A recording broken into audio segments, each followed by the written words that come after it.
embargo, tenemos que aprender. Ok. Clase número 2. La perspectiva abolicionista y el derecho penal mínimo. Esta es nuestra asignatura Criminología 3 y yo soy su profesora, la criminólogo Lilia Rodríguez Estrada.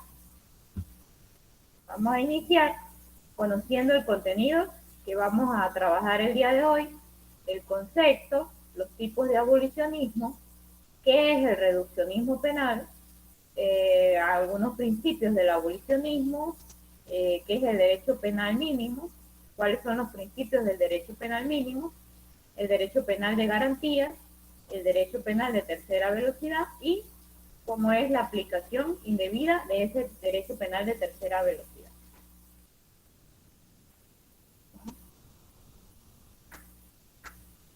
¿Okay?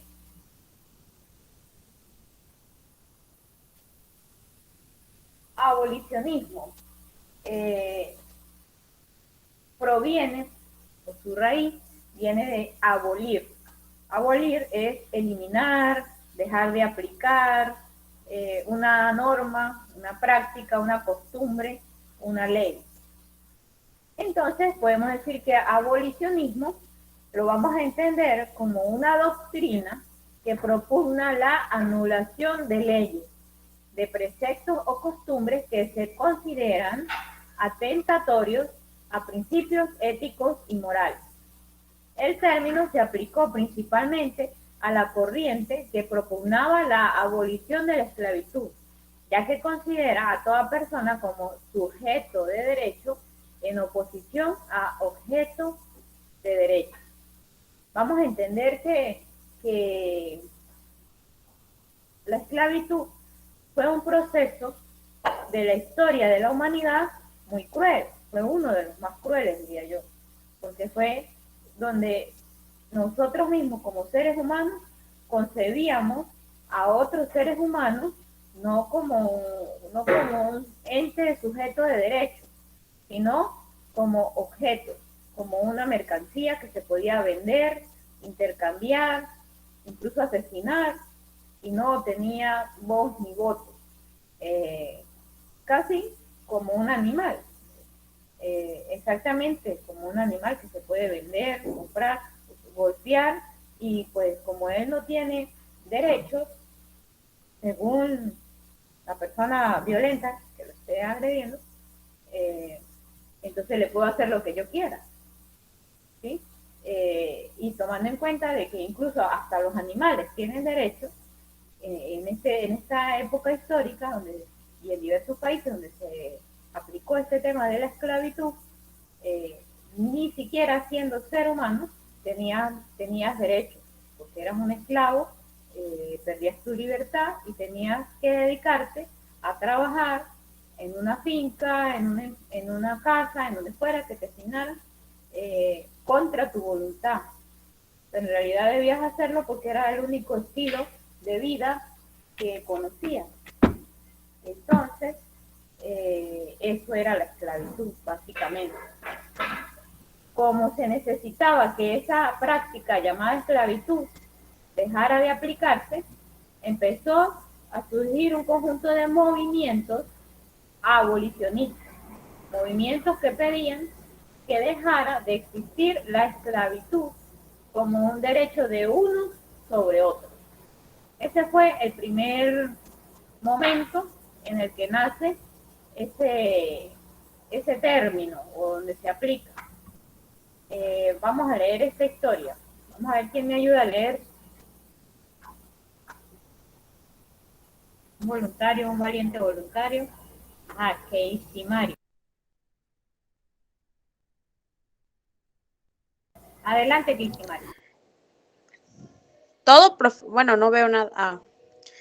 Vamos a leer esta historia. Un hombre cualquiera se encuentra paseando por la calle. Súbitamente es detenido.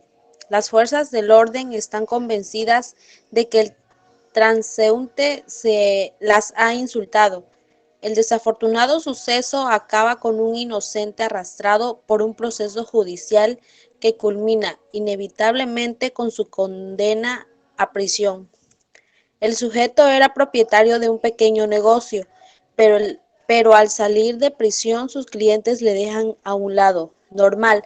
Ahora es un criminal, se arruina, se entrega al alcohol y al vagabundeo. Ahora es invierno, calles sucias, frías, un dibujo gris, falto de vida. Para quien no tiene un techo o comida, el pobre individuo es golpeado por una ocurrencia o más bien un recuerdo. En la cárcel sí tenía techo y comida. Es entonces cuando de verdad insulta a un policía. Esta vez, sin embargo, nos hallamos ante un agente comprensivo, quizás algo condescendiente, y hace caso omiso del vituperio.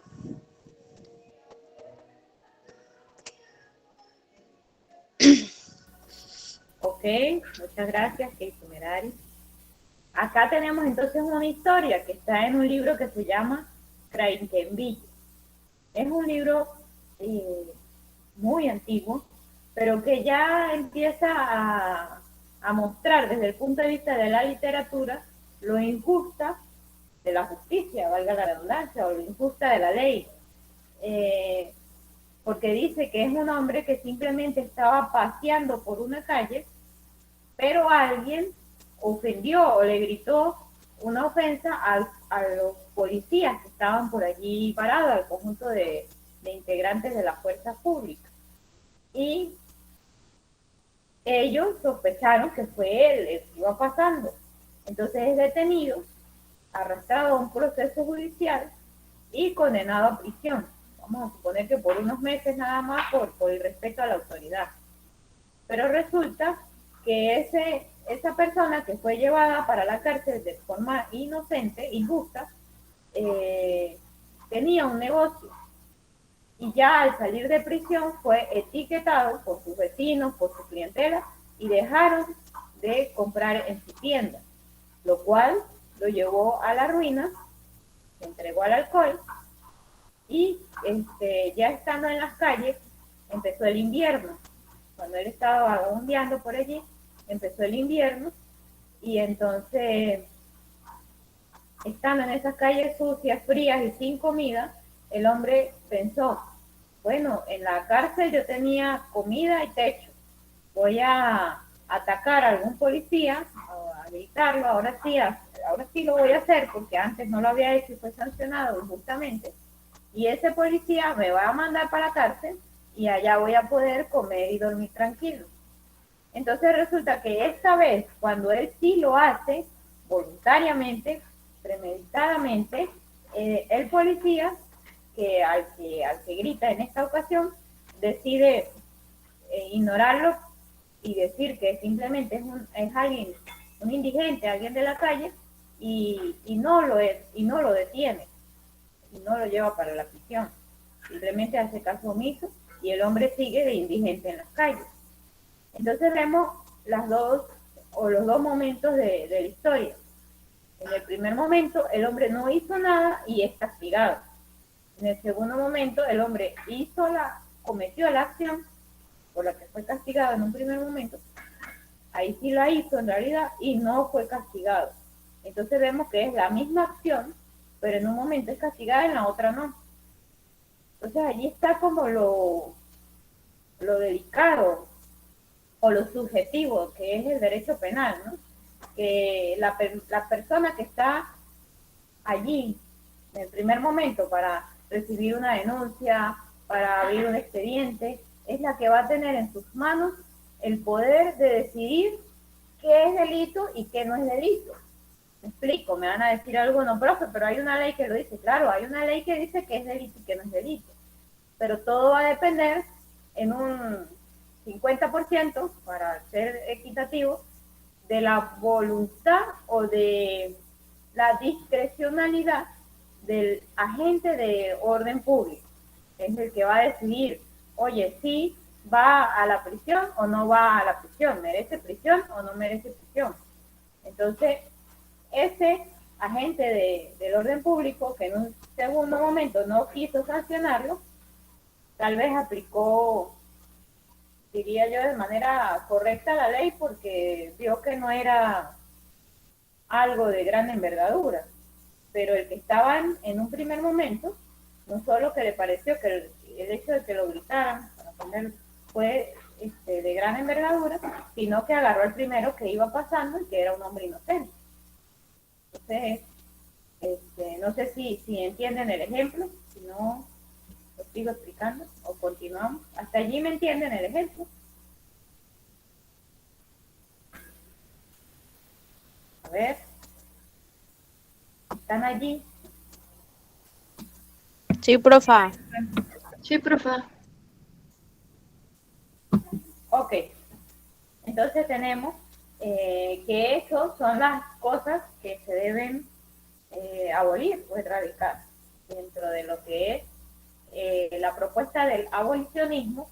Hay algunos argumentos o algunos principios fundamentales que se han alegado, se han propuesto. Entre esos están que el sistema penal solo está ideado para dañar, que una de las premisas más repetidas entre los abolicionistas es que el sistema penal está específicamente concebido para hacer daño a la conciencia, a la identidad, a la moral de las personas. El segundo principio sería, el Estado no tiene legitimidad para punir. Punir es castigar. Ni el hombre ni el Estado, según Girardin, un autor, tienen derecho a punir. Si el empleo que se ha hecho del derecho penal no ha sido más que un largo y cruel abuso, más útil a la barbarie y a la opresión que a la civilización y a la libertad. ¿Sobre qué habrá de fundarse su legitimidad? Entonces acá ellos dicen, oye, si solamente vemos por todos lados y escuchamos injusticia de lo que es el derecho penal, y solamente vemos que hay quejas, que hay víctimas por doquier, que no cumple con su labor de reinsertar o resocializar, entonces, ¿qué legitimidad tiene? Entonces, allí es donde debemos conocer cuál es la diferencia entre legal y legítimo. El Estado es un ente legal, porque existe una constitución, existen unas autoridades que lo avalan y es legal.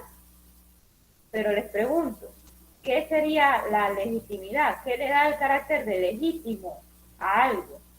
A ver, según ustedes, ¿qué es la legitimidad?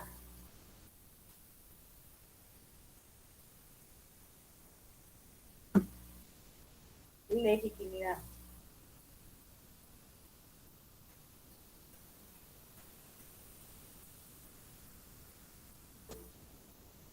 Adelante. Yo lo entiendo como algo de reconocer. ¿Cómo? Yo lo entiendo como algo de reconocer. Reconocer. Ok, adelante, Ángel. Yo por legítimo es algo que no se puede cambiar, algo que no tiene distinción, sino una cierta cosa. Vamos a ver. ¿Qué más?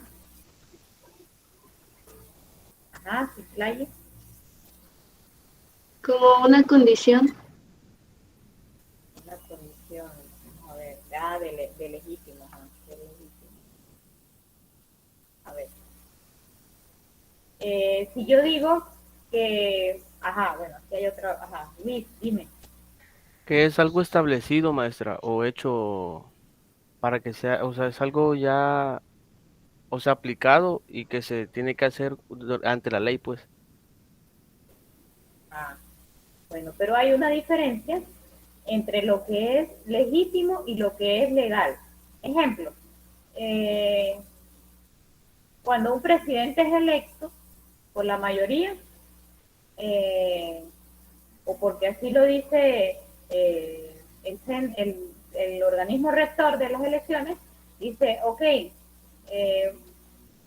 Pedro Pérez es el presidente legal del país, pero resulta que Pedro Pérez entonces a la mitad de su periodo de gobierno empieza a cometer unas decisiones como muy erradas, qué sé yo, incremento de los precios de la gasolina, fallas enormes en la distribución de agua, de electricidad, desempleo, etcétera. Entonces, Pedro Pérez, aunque sea el presidente legítimo, no es considerado como legal, aunque sea presidente legal, perdón, ante las leyes, no es considerado como legítimo por la mayoría del pueblo porque lo desconoce, porque simplemente no se sienten identificados con esa persona. Entonces, una cosa es ser legal y otra cosa es ser legítimo. Está avalado por las leyes, es legal. Está avalado por la opinión del pueblo, por la credibilidad del pueblo, es legítimo. Entonces, lo ideal es que, por ejemplo, en el caso de una autoridad, que sea legal, que sea legítimo, que sea legitimado, validado por el pueblo. Esa sería la primera gran diferencia entre legal y legítimo. Entonces, acá tenemos que el Estado debe ser legítimo. Está bien que el Estado es legal, eso lo sabemos, pero debe ser legítimo. ¿Y cómo logra ser legítimo?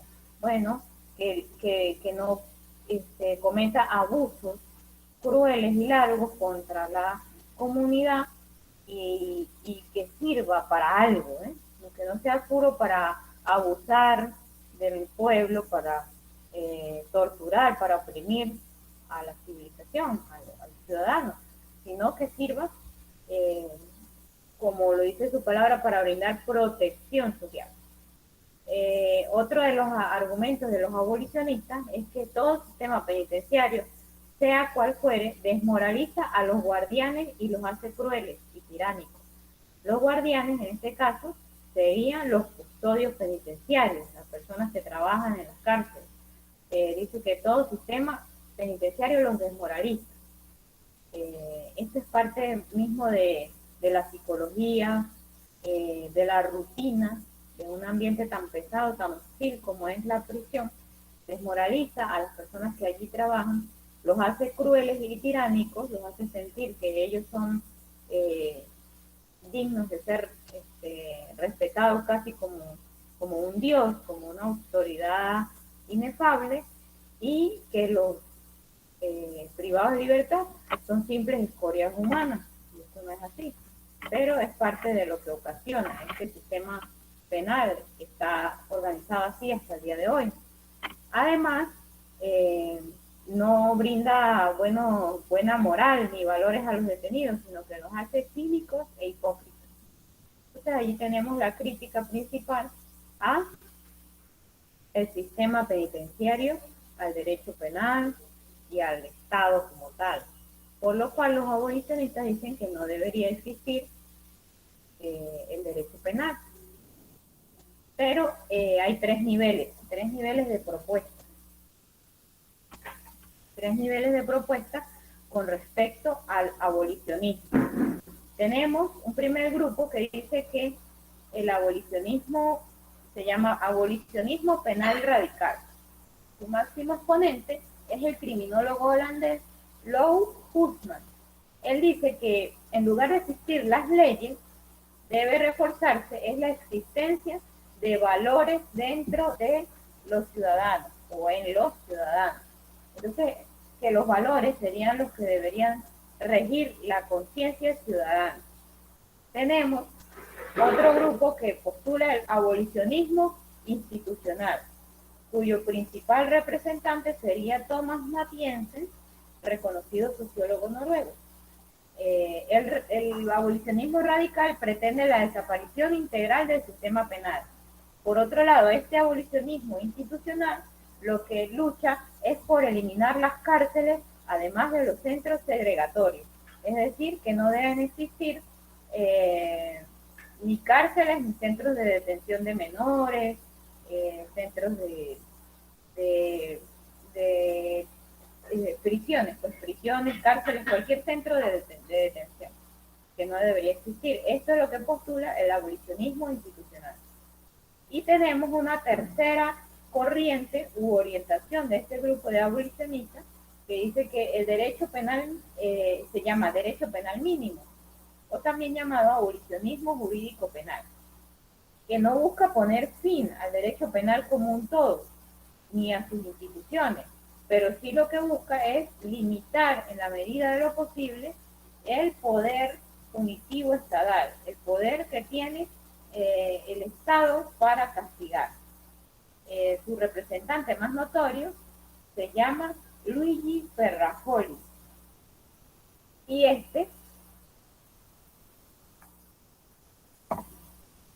vamos a ir viendo cada uno de estos tres tipos de abolicionismo. Vamos con el primero. El abolicionismo penal radical es un movimiento propio de la criminología crítica. Criminología crítica que, como les dije el día de ayer, es nuestra asignatura. Nuestra asignatura que se basa en todo lo que es las propuestas de la criminología crítica. Dentro de sus propuestas está el abolicionismo penal radical, cuyo objetivo es el derrocamiento del sistema penal, la total desaparición del derecho penal, de la política criminal, de la criminología y de la dogmática. Sus instituciones también deberían desaparecer según el abolicionismo penal radical, como las cárceles y cualquier centro segregatorio. Segregatorio significa que aleja, que distingue, que separa, que clasifica. Hay que observar con mucha atención que es un abolicionismo penal radical, es decir, es extremista. Dice que no debe existir nada relacionado con el derecho penal ni el derecho de poder castigar a las personas. La corriente abolicionista adoptó un gran número de discípulos a raíz de la política contracultural de los años 60.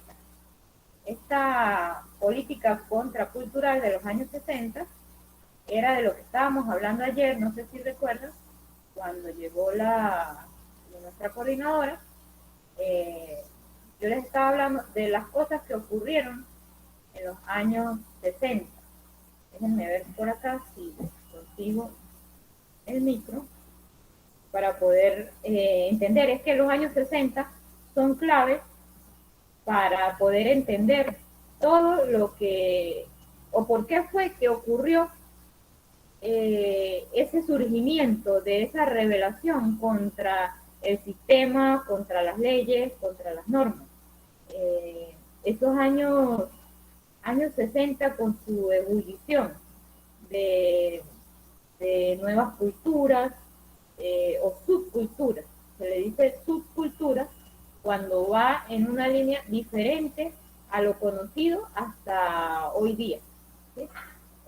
Recuerden que nosotros como criminólogos debemos manejar muy bien el concepto de subcultura por eso, porque son grupos que realizan propuestas que van en contra de lo que se ha establecido como normal en la sociedad. Y los años 60 se caracterizan mucho por eso, porque se logró o se hizo un conjunto de propuestas que iban totalmente en contra de lo que era concebido como normal hasta el momento. Ayer les comentaba, era normal que la mujer no saliera de casa, que pudiera tener todos los hijos que el marido quisiera, no podía tener una protección anticonceptiva, no podía usar pantalones, no podía salir a trabajar, incluso en las reuniones tenía que estar en silencio, callada, no tenía voz ni voto, no tenía derecho al sufragio, y había un conjunto de situaciones que estaban ocurriendo hasta ese entonces, que de un momento a otro, sobre todo influido por la Segunda Guerra Mundial, la mujer logra salir de su casa, de ciertas prisiones a las que estaba sometida, y entonces empieza, además de un movimiento sociocultural, también un movimiento que se puede catalogar como rebelde, ¿no? Ya no quiero seguir haciendo eso, ya no quiero someterme a tus decisiones, someterme a lo que tú quieras de mí, sino que voy voy a cambiar. Déjenme que ya salga el video por acá. Ahí vamos a colocar.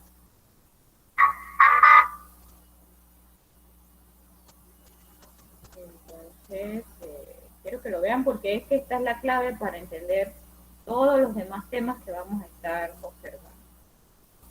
Sino que también hayan acuerdos, diálogos, mediación entre las partes, a lo mejor pago de multas, trabajo comunitario, que hayan distintas formas como se pueda sancionar. Ok. Aquí hay otro, el tercer tipo de principio, dice principios generales de limitación personal, de la responsabilidad penal. Este tiene 3 subprincipios: principio de la imputación personal, principio de responsabilidad por el hecho, principio de la exigencia del comportamiento conforme a la ley. Que ya acá sería la responsabilidad penal individual, la responsabilidad que todos los ciudadanos tenemos ante las leyes. Y pues, conociéndolas, sabemos hasta dónde puede exigirme un comportamiento conforme a la ley. Mientras yo me comporte conforme a la ley, ya no me puedes exigir más nada. Eso básicamente es lo que nos quiere decir. Y dentro de los principios extrasistémicos de lo que es el derecho penal mínimo, hay 2 grupos. Por ejemplo, el de descriminalización, que intenta es que no todos los delitos sean tipificados o no todas las actuaciones sean tipificadas de una vez como delitos, sino que se revise. De repente hay implicaciones políticas, hay algunos conflictos paralelos, políticos, de guerra, etcétera, que hacen que en un momento dado una conducta sea tipificada como delito, y lo cual pues debería revisarse y quitarle esa sanción penal que se ha concebido para ese tipo de actitud o de actividad. Hay también unos principios metodológicos de la construcción alternativa del conflicto. Esto más que todo nos va a hacer referencia a la forma como surge el conflicto y la forma como es sancionado, pero el paso a paso, pues. Si hay alguna irregularidad en la revisión, en la sanción de ese delito. Como les decía, estos son simplemente pues los principios que debe respetar el derecho penal mínimo. Para lograr que el derecho penal sea mínimo, hay unos principios que se deben respetar y son estos. Por otro lado, tenemos algo que decimos que nuestro derecho penal latinoamericano, el de México, el de Argentina, el de Colombia, es garantista. ¿Qué significa eso, profe? Bueno, significa que nuestro derecho penal es un modelo que no es perfecto. Como no es perfecto porque está hecho por seres humanos, entonces necesita una axiomatización. ¿Qué es eso? Axiomatización. Bueno, necesita que le coloquen unos principios a respetar, unas leyes o unos pronunciamientos a seguir para que no se desvíe, para que siga siendo garante de la vida, garante de los derechos humanos de las personas a las que se van a sancionar. Entonces, se establecen para poder decir que el derecho penal es garantista y que garantiza la vida, que garantiza la ecuanimidad en su aplicación, se establecen 10 principios que en un primer momento histórico son 10 máximas latinas. ¿Qué es eso, una máxima latina? Bueno, es una frase, imagínense como un refrán, pero en latín. Fue donde, recuerden que el derecho romano es el padre de todo lo de hecho.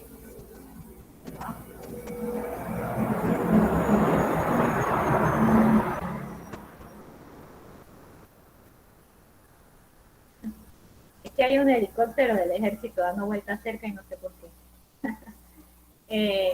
Tenemos entonces 10 máximas latinas o 10 frases del latín que nos garantiza que el derecho penal va a ser respetuoso de las personas. Así para que me lo entiendan más sencillito. Yo sé que este tema es un poco complejo, pero vamos dándolo poco a poco para poder desglosar. Se los coloqué en latín y se los coloqué qué significa esta frase o qué significaba en su origen. Nula es la pena sin crimen. No hay crimen sin ley previa. No hay ley sin necesidad. No hay necesidad si no hay injuria. No hay daño si no hay acción. No hay acción si no hay culpa. No hay culpa si no hay indicio. Nulo es el juicio sin acusación. Nula es la acusación sin prueba y nula es la prueba si no hay defensa. Entonces, como pueden ver, es como una cadena. Para que haya un juicio, debe haber un crimen, ¿verdad? Surge el crimen, ese crimen tiene una pena. Ese crimen va a tener una pena, pero si existe una ley previa. Esa ley previa no se va a crear si no hay primero una necesidad social de que surge de las necesidades sociales la ley. Las necesidades sociales surgen cuando se presentan injurias o daños. Esas injurias o daños tienen que llevarse a la práctica. Esa práctica o esa acción debe realizarse con culpa, con intención. Y esa actividad o esa culpa debe tener unos indicios que evidencien que en realidad se llevó a cabo algo. Esos indicios y todo se deben llevar a un juicio con una acusación, pero la acusación debe estar respaldada por pruebas. Y para que esa prueba sea aplicada en contra de alguien, esa persona a la que se le está culpando tiene derecho a una defensa. Entonces, no es tan difícil si lo vemos así, de que todo lleva a una cosa, de que debe haber un crimen que se cometió, pero ese crimen existe porque está tipificado en la ley, y esa ley existe porque hubo un daño hecho a la sociedad, y así va, como les acabo de decir. Posteriormente, con el transcurso del tiempo y para aplicarlo en la mayor cantidad de países, los organismos internacionales decidieron que estos 10 principios que estaban en latín se convirtieran formalmente en los principios del derecho penal y fueron llamados de la siguiente manera. Estos 10 principios, ordenados y conectados sistemáticamente, definen el modelo garantista del derecho penal o de la responsabilidad penal. Las reglas del juego fundamentales del derecho penal son estos 10 principios. Fueron elaborados sobre todo por el pensamiento naturalista de los siglos XVII y XVIII. Cuando dice pensamiento naturalista, es un grupo de filósofos que empezaron a promover en los siglos XVII y XVIII la transformación en diversas áreas, en la poesía, en el arte, y el derecho y las leyes no podían quedar de lado. Entonces empezaron, dentro del movimiento naturalista, empezó a nacer el justnaturalismo, que concibió como principios políticos, morales y naturales la necesidad de limitar el poder penal. Y entonces se fueron incorporando, integrando y redactando estos principios, incluyéndolos en las constituciones, en los códigos y en los ordenamientos de distintos países, de muchos países. Y se conocen como las garantías penales o procesales. Son lo que llamamos en algunos países las garantías del detenido. Cuando alguien es puesto detenido, pues es incautado, bien sea flagrancia o por una hoja de derecho del detenido. En otros países se leen las garantías penales. Las garantías son los derechos que tiene esa persona en medio de todo el proceso que va a empezar a vivir, que derecho de estar. Tenemos principio de retributividad o de la sucesiva o de la sucesividad de la pena respecto al delito. Es decir, que la pena va a adaptarse de acuerdo al delito que haya cometido. Principio de legalidad, todo debe ser apegado a la ley. Principio de necesidad, solamente se hace los trámites que sean absolutamente necesarios. Principio de lesividad o de la ofensividad del acto, debe haberse dañado a alguien, debe haberse vituperado a alguien, hecho el daño a alguien. A algunos delitos incluso donde al que se le hace daño es al Estado mismo. Entonces, el que sufrió la lesión fue el Estado. Principio de materialidad o de la exterioridad de la acción, es decir, además de haberlo pensado, el sujeto tiene que haberlo llevado a cabo, exteriorizar. Recuerden que cuando una persona tiene el deseo de cometer un delito, pero no lo hace, solamente lo deja en su mente, lo planificó y todo, pero no lo llevó a cabo, eso se llama intercrimen o intercrimen en español. Pero si lo quieres llevar a la realidad, entonces ya decimos que realizó un suceso que hace del paso al acto, una transición. Entonces allí, este quinto elemento dice exterioridad de la acción, es decir, lo llevó a cabo, sacó de su mente, lo llevó a la realidad. Principio de culpabilidad o responsabilidad personal, es cuando entonces se determina que el sujeto en verdad fue el que lo hizo, el que lo llevó a cabo y tiene una responsabilidad penal. Principio de jurisdiccionalidad, ¿qué es esto? Bueno, cuando un delito ocurre en el estado de Tabasco, no puede ser sancionado en el estado de México, sino que debe ser sancionado por el juez competente en su jurisdicción, porque entonces se puede sospechar que hay corrupción, que hay alguien que pidió que fuera trasladado para otro estado para ya aplicarle la ley a su modo. El principio acusatorio o de la separación entre juez y acusación. El juez no puede tener, desde allí viene ese principio de que el juez no tiene que tener relación con la causa. Si el juez es el papá de la víctima, ¿cómo va a ser el juez? No puede. O si va a sancionar al que le quitó a la esposa, al amante de su esposa, no puede, tiene que inhibirse. Entonces, debe haber una separación entre el juez y la acusación. Hay separación a nivel personal, ¿no? Porque todo debe mantenerse muy institucionalmente. Carga de la prueba o la verificación. Deben existir pruebas que han sido verificadas para comprobar la culpabilidad del sujeto. Principio del contradictorio o de la defensa o de refutación. El privado o detenido, vamos a decir hasta el momento el detenido, tiene derecho a una defensa. Por eso es que cuando le den las garantías procesales al detenido, le dicen, tiene derecho a una defensa, a realizar una llamada, a pedir un traductor si lo necesita, si habla otro idioma. Son unos derechos que se le respetan a cualquier persona a nivel mundial al momento de ser detenido. Y por acá tenemos un elemento que me parece muy importante, y es un tema muy bonito, que es el derecho penal de 3 velocidades. Esto es una teoría que nace con la obra de Jesús María Silva Sánchez. Habla de una primera velocidad, segunda velocidad y tercera velocidad. Quiere decir que el derecho penal, para entenderlo, para estudiarlo, se puede clasificar. La primera velocidad nos habla de un modelo de derecho penal clásico, que es el que postula que para castigar a alguien la sanción ideal es la prisión. Y entonces para este derecho penal clásico no existe otra forma de castigar, sino es con la prisión.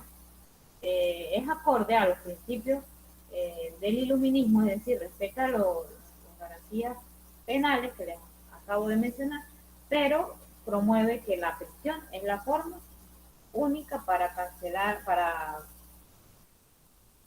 pagar una condena. Tenemos la segunda velocidad, que se ocupa, es el modelo que incorpora dos tendencias. Es decir, por un lado es flexible, porque dice que se deben aplicar alternativas a la privación de libertad, con penas que restringan algunos derechos o algunas multas, y promueve que la prisión debe ser considerada solamente como una pena alternativa y que se puede incluso dar la pena o promover la prisión domiciliaria. Es decir, que viene como una segunda etapa dentro del derecho que promueve que se pueden aplicar otras penas adicional a la sanción, que no sean solamente la sanción de prisión, sino que se pueden aplicar otras medidas para castigar. No niega que se aplique la pena de prisión, pero dice que hay que darle primacía o mayor importancia a las otras penas o sanciones. Y viene la tercera velocidad, que es como la que más nos importa para esta clase, que se refiere a una mezcla de las características anteriores. Es decir, usamos el término de prisión, pero permite una flexibilidad de las garantías sustantivas y procesales. Esta tendencia se puede ver en algunas recientes leyes brasileñas, como la ley de crímenes atroces, que eleva la pena por varios delitos, establece un régimen de cumplir la pena en un sistema integralmente cerrado y eliminó o trató de limitar poderes procesales, tales como la libertad bajo fianza. Quiere decir que en este momento de la tercera velocidad decimos, oye, se pueden aplicar la prisión y otras penas alternativas, pero para delitos graves, delitos atroces, crímenes atroces, solamente lo que hago es ordenar la prisión con un sistema cerrado y elimino algunas garantías para este tipo de personas, porque ya no va a tener algunos beneficios como la reducción de la pena por trabajo o estudio, etc. Hasta aquí vamos bien, pero vemos que va empezando como a surgir una nueva idea de que hay personas que no merecen entonces disfrutar de las garantías penales. Entonces allí empieza como a desviarse un poco el asunto, porque legalmente, por más delitos graves que se hayan cometido, no se debería eliminar o disminuir las garantías penales, los derechos del detenido. La tercera velocidad del derecho penal está conectada con el derecho penal del enemigo. Así se le dice, el derecho penal del enemigo. ¿Por qué? Porque entonces empezamos a decir que el enemigo es el delincuente que cometió delitos graves, como delitos económicos, de terrorismo, de delincuencia organizada y delitos sexuales. Pero entonces, al tipificar a las personas que realizan este tipo de delitos como un enemigo y no como un ciudadano, entonces estamos poniendo en riesgo el respeto de las leyes penales mismas. Y lo que hacemos es decir, no, este es un enemigo de la sociedad, hay que asesinarlo, hay que eliminarlo, y no me importa lo que hagas con él, solamente lo entregamos allá en la prisión y encárguense ustedes a ver qué hacen con él, porque ya ante mí no tiene ningún tipo de valor o de derecho, ante mí como Estado. Entonces nace ese cambio donde dejamos de ver al ciudadano como ciudadano que cometió un delito grave, y lo empezamos a ver como un enemigo. Y allí es donde estaría mal aplicada la tercera velocidad del derecho penal, porque simplemente estamos tipificando como enemigo a alguien por haber cometido un delito.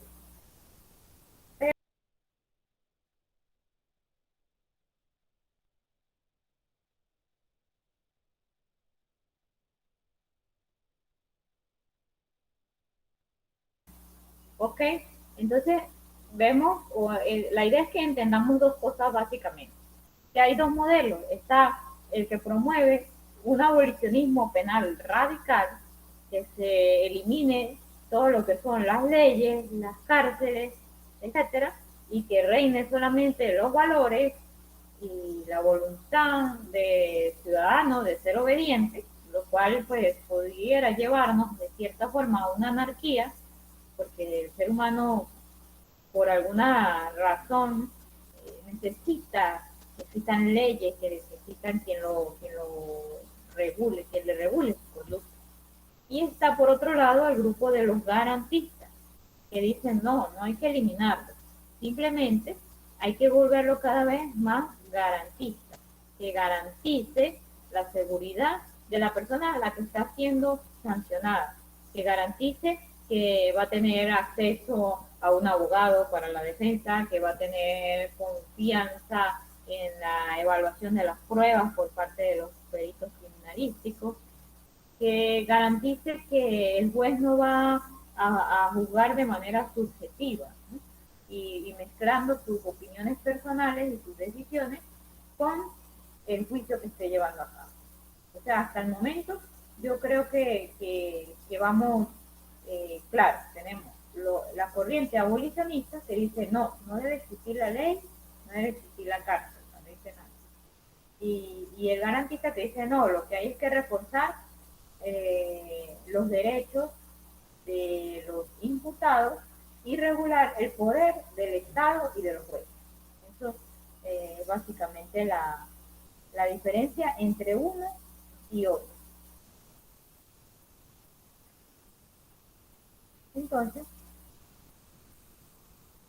tenemos acá que hay un problema que empieza a ocurrir cuando ese Estado no tiene las garantías penales procesales suficientes, consolidadas, y entonces empieza a decir, ok, hay personas dentro de mi sociedad, dentro de mi comunidad, dentro de mi país, que cometen delitos graves, y a esas personas yo no debería garantizarle las mismas cosas que le garantizo a los demás, a los de los delitos menores. Ok, bueno, entonces le quitamos algunos beneficios. Bueno, está bien, no tiene acceso a la reducción de la pena, no tiene algunos beneficios. Pero ¿qué pasa cuando entonces adicional a simplemente castigar fuertemente al violador, al asesino en serie, a alguien que realizó grandes estafas, no sé, bancarias, delitos de alta envergadura, empiezo a usar ese poder de legislar, de sancionar, lo empiezo a usar contra algunas personas que simplemente, vamos a colocar un ejemplo, que simplemente está en contra de mi política gubernamental, es mi adversario político, o que efectivamente es un delincuente de alta envergadura, de alta peligrosidad, perdón, pero empiezo, además de quitarle los beneficios normales que puede tener un delincuente de menor rango, también incluso empiezo a quitar garantías que tienen que ver con los derechos humanos, como su derecho a la vida, como el hecho de dispararle irracionalmente, descontroladamente, y si se muere no importa, porque como es un asesino, es un violador, es un etcétera. Entonces no me importa porque no lo estoy viendo como un ciudadano sujeto de derechos, sino que lo estoy viendo como un enemigo. Por eso este nivel del derecho que se llama de tercera velocidad, también se le dice derecho penal del enemigo, porque es cuando sucede ese cambio. Acá vamos a leer un pedacito, dice, el enemigo es una no persona, o sea, no es una persona, no tiene las garantías penales y procesales. Él es un no sujeto procesal, o sea, no es sujeto de derechos procesales. el procedimiento es de guerra y no procesal. O sea, se empieza a ver como que cuando empieza una persecución para detener a esa persona, entonces no es una persecución legal, sino que es una persecución de guerra. Y sabemos que lo que caracteriza la guerra es que en la guerra todos van dispuestos a morir o van arriesgados a dispararle a todo aquel que se le ponga enfrente, que sea enemigo. Entonces, esas persecuciones así, inspiradas o tipo guerra, es lo que está mal, porque el ciudadano, sea lo que sea que haya cometido, y nosotros como criminólogos debemos aprender a defender este punto con mucha fuerza, apartando, si se quiere, nuestra subjetividad, porque puede ser que nosotros pensemos, oye, pero asesinó a unos niños, violó, y etcétera. Pero mientras pues estemos en nuestro ejercicio profesional, tenemos que verlo muy científicamente, muy legalmente, y allí entender que aunque haya hecho lo que haya hecho, es un sujeto ciudadano que posee derechos, que posee garantías, que posee derechos humanos. Y ese derecho humano, por ejemplo, a la vida, a la libertad personal, a un conjunto de derechos, que por lo menos a la garantía penal y jurídica, a tener acceso a un abogado defensor, que sería lo básico, no se pierden. Estos derechos no se pierden ni se deben perder, y por lo tanto, entonces no puedo tratarlo como un enemigo. Dice acá, lo que distingue al delincuente ciudadano con el enemigo es la finalidad de la gente. Es decir, el que va a determinar si lo trato como delincuente, como un ciudadano delincuente o como un enemigo, va a ser la autoridad que esté a cargo de la detención, vamos a colocarlo así. El delincuente, cuando practica un crimen, no quiere herir el pacto social. Por el contrario, el enemigo quiere derribar, romper el pacto social. Entonces, el enemigo, si lo vemos como un enemigo, es visto como terrorista. Y por este comportamiento se aplica el derecho penal del enemigo sin ninguna garantía. Cuando alguien, por ejemplo, en Estados Unidos, es visto como terrorista, por ponerles un ejemplo, es buscado a morir. Simplemente es buscado para ser asesinado, para el primero que acabe con él. Ese hecho nos impulsa entonces a pensar que no es correcto a nivel de respeto a los derechos humanos el perseguir a alguien para asesinarlo, eso como si fuera un enemigo. Por acá tenemos unos ejemplos. Dice, hoy día en Estados Unidos de América y otros países del mundo, el enemigo es el inmigrante ilegal. Y sabemos que así es, por lo menos en Estados Unidos denigran o discriminan mucho del latino, porque dicen que solamente va para allá a llevar drogas, a llenar de delincuencia las calles, que son vagos, que no sé qué. Entonces no le ven que, por ejemplo, la mano de obra de un inmigrante sirve para activar la economía de todo un país, porque van a trabajar en los trabajos que nadie quiere, a ser obrero, a ser albañil, a ser jardinero, a recolector de desechos sólidos, etcétera.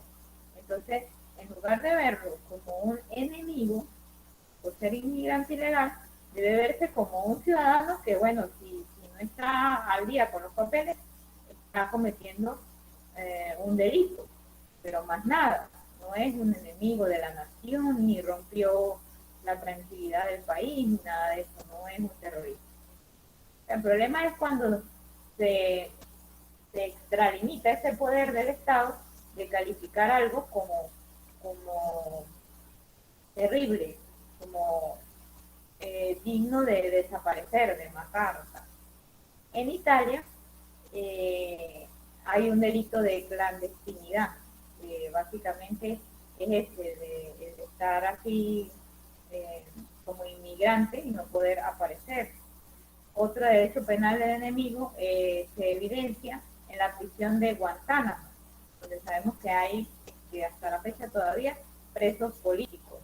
Y allí no puede entrar un abogado, no hay defensa, no hay nada. O sea, todo es aislado para que puedan ser castigados a gusto libre de la autoridad competente. Entonces, incluso en las técnicas de interrogatorio es muy conocida esta prisión por las torturas que aplica. Y el derecho penal mínimo, dice acá, el derecho penal del enemigo se puede comparar, muchachos, con todo lo que sucedió con Hitler y los nazis contra los judíos. Simplemente él decidía quién vivía, quién moría, quién iba para el horno, quién iba para a cargar los billetes y a trabajar en la tierra. Él era el que decidía, Hitler. Y entonces, cuando se llegan a esos niveles tan extremos de calificar a un grupo humano, a determinado grupo humano, como enemigo, entonces allí es donde empieza lo que se pudiera llamar aplicación indebida del derecho penal de tercera velocidad.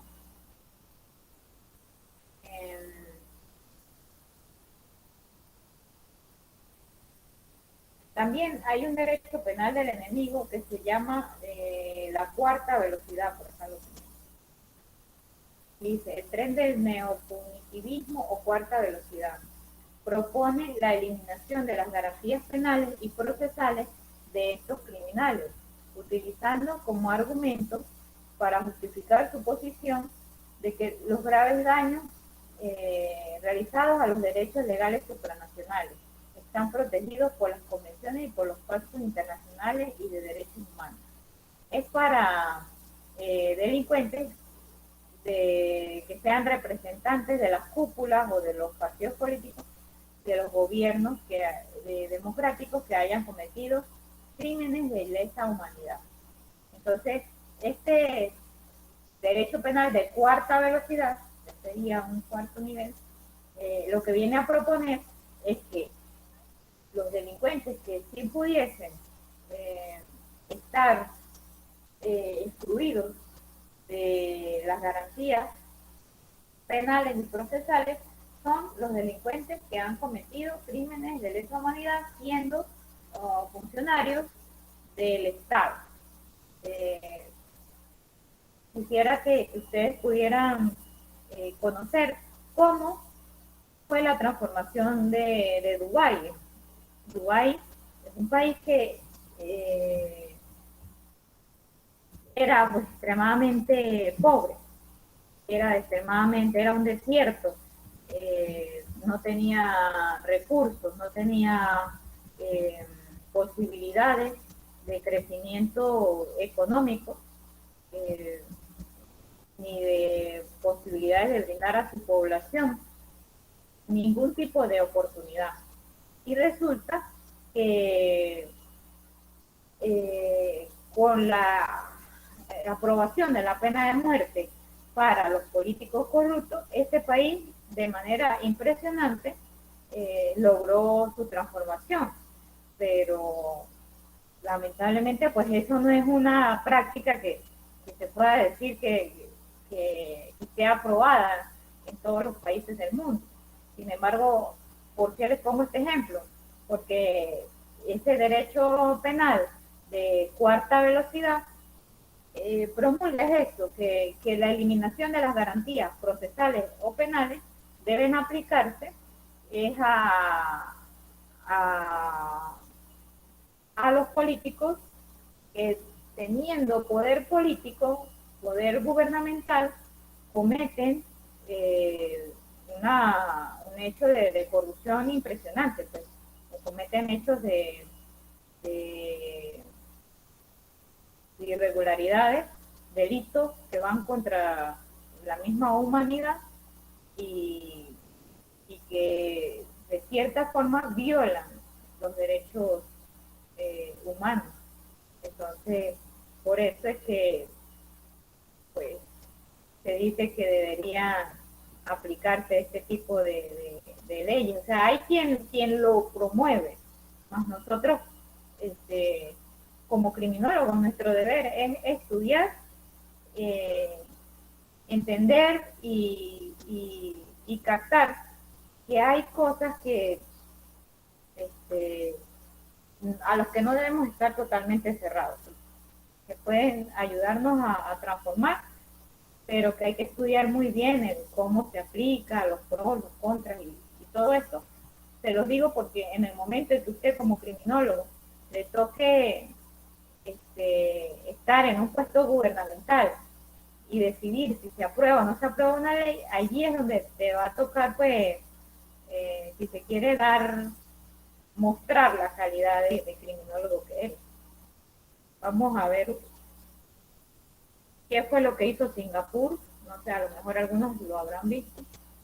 ¿Qué fue lo que hizo Singapur para eliminar la corrupción?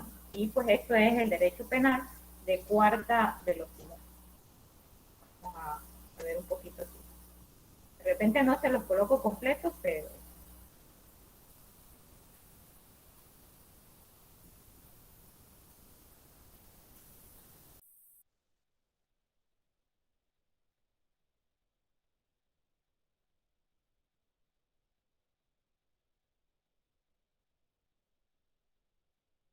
De Singapur hay mucho de qué hablar.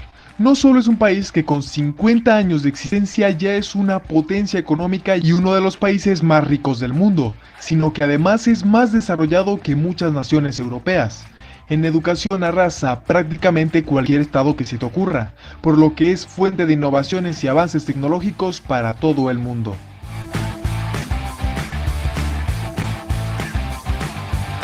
Sin embargo, en este video descubrirás otra de las impresionantes cualidades, y para mí una de las más importantes, de esta ciudad-país. La corrupción no existe.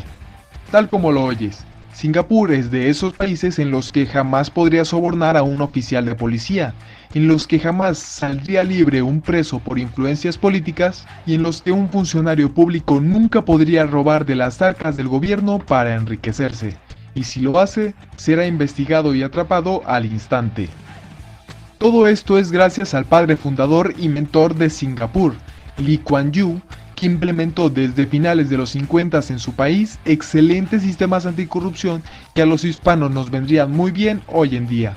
Educación, ética, mérito y compromiso, pero también fuertes controles, leyes estrictas y una efectiva oficina anticorrupción que ha ganado numerosos premios y reconocimientos fueron la clave para que hoy en día Singapur esté libre del crimen en el gobierno. Entonces, ¿qué podemos aprender de Singapur? ¿Un país que acabó con la corrupción?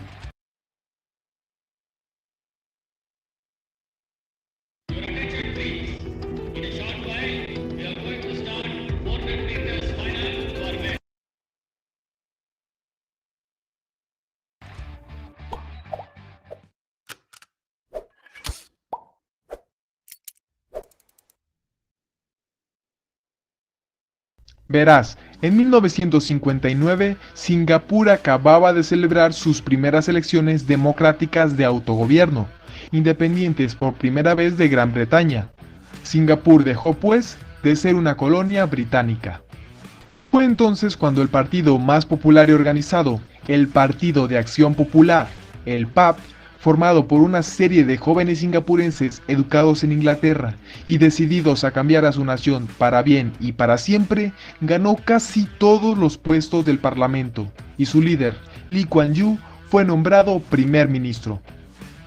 Cuando Lee Kuan Yew llegó al poder, se encontró con uno de los peores países para vivir de Asia. Había pobreza por todas partes, las violaciones y los asesinatos a mujeres eran comunes y se veía a esta ciudad como una sucia y muy desorganizada. Además, y por supuesto, había corrupción a raudales, heredada de la época colonial, pues el lavado de dinero y el tráfico de influencias eran el pan de cada día. De esta forma, el primer ministro decidió hacer que la lucha contra la corrupción fuera el primer objetivo de su agenda, pues no podría lograr nada si sus funcionarios eran corruptos y desleales. Así, su resolución fue tener como mano derecha a una oficina de investigación de prácticas corruptas como una de las formas que usaría para acabar con la corrupción. La oficina que eliminó la corrupción. La Oficina de Investigación de Prácticas Corruptas, a la cual llamaremos CPIO, fue creada en 1952 por el gobierno británico para combatir la corrupción de políticos menores y policías. Sin embargo, en ese tiempo esa oficina no fue para nada efectiva, ya que los agentes de la CPIO no contaban con la capacidad para realizar investigaciones exhaustivas, ni existían leyes que definieran ni regularan los crímenes que perseguían y sus procedimientos. Por lo tanto, la corrupción continuaba desenfrenada aún con la existencia de la oficina. Pero esto acabó cuando llegó el nuevo gobierno de Lee Kuan Yew. Lee Kuan Yew empezó un proceso de total modernización de la CPIO, empezando por hacerla completamente independiente de otras instituciones que pudieran obstaculizar sus investigaciones por razones políticas. Después, el siguiente paso fue capacitar a todos los agentes que se encargarían de perseguir y neutralizar redes de corrupción. Hoy en día, todos los titulados universitarios que quieran entrar a la oficina deben de entrenarse en un curso sobre procedimientos de investigación y leyes penales durante 4 meses, y una vez concluido, estar 2 años enteros a prueba dentro de la institución, para iniciarte finalmente como oficial de la CPIO. Pero lo decisivo fue el gran poder que adquirió esta oficina. Al año siguiente de llegar al poder en 1960, el Parlamento singapurense controlado por el Partido Popular promulgó Prevention of Corruption Act, o la Ley de Prevención de la Corrupción, en la cual se especificaba qué y cuándo es corrupción, pero lo más importante, le otorgaba una especie de omnipotencia a la CPIO. Te enumeramos cuáles son las principales facultades que esta ley le otorgó a la CPIO.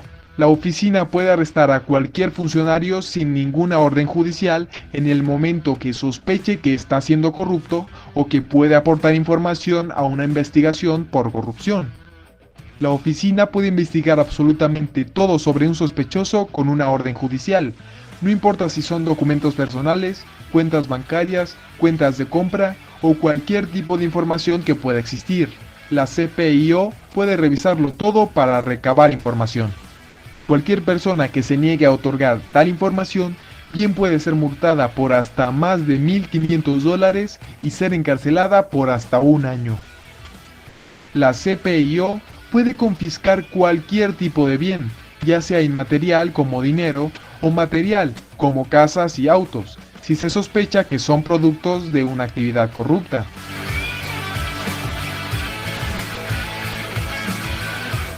Con todas estas facultades, con toda esta capacidad legal, no es de extrañar que en pocos años la CPIO se convirtiera en una auténtica impartidora de justicia para los corruptos. En lo que lleva de su existencia, la Oficina de Investigación de Prácticas Corruptas ha investigado y atrapado a decenas de políticos corruptos, tanto de bajo nivel como de las más altas esferas del gobierno. Pero esto no es lo más impresionante. Lo verdaderamente impactante es que esta misma oficina, aunque estuviera sujeta a la presidencia, también investigó al mismísimo primer ministro Lee Kuan Yew, a su esposa y a su hija, por posiblemente beneficiarse de concesiones a empresas por el gobierno. Sin embargo, y aunque el caso demostró que no hubo corrupción, Lee Kuan Yew afirmó que eso demuestra que la CPIO es totalmente independiente y de política totalmente impersonal. Debes estar listo para enviar a la cárcel a tus amigos y familiares.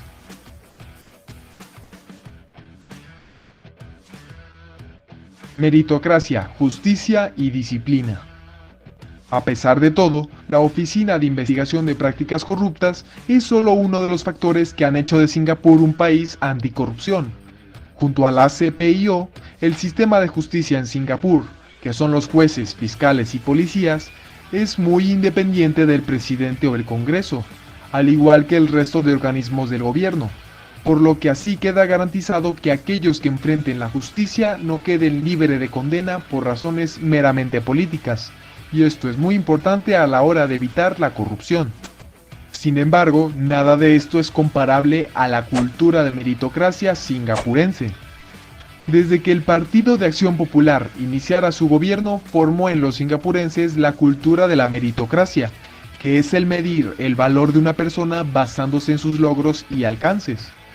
Conduciéndose siempre por la estimación y el reconocimiento de los que trabajan y se esfuerzan, y el rechazo al mediocre y estafador, los singapurenses no pueden permitir la corrupción en sus vidas, ya que después de todo, la corrupción es solo una forma de ganarse la vida fácilmente, sin esfuerzo y a costa de la sociedad.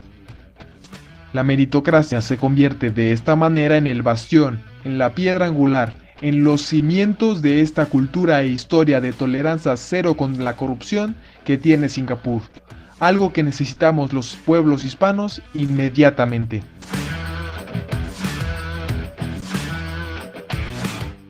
Para concluir, Singapur se ha vuelto el mayor combatiente contra la corrupción desde hace unas cuantas décadas, con el uso de instituciones y leyes agresivas y la implementación de una cultura meritocrática. Pero, ¿qué podemos hacer nosotros para alcanzar ese nivel?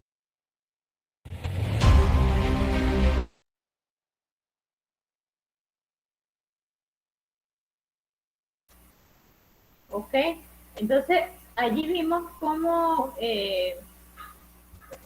la detención de los funcionarios que se sospechan que son corruptos no merecen, no necesitan mayor permiso, mayor autorización, sino simplemente el acta donde conste que se aperturó un procedimiento.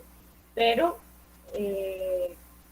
esas garantías penales de las que le he venido hablando el día de hoy se omiten en su mayoría. Simplemente toman a la persona o toman el celular o toman los papeles, el dinero, lo que necesiten investigar, se lo llevan y listo.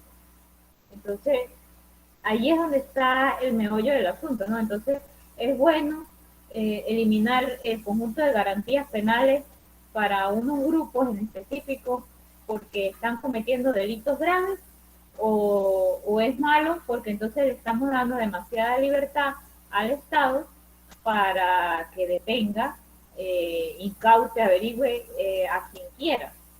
Entonces allí es donde está lo complicado del asunto.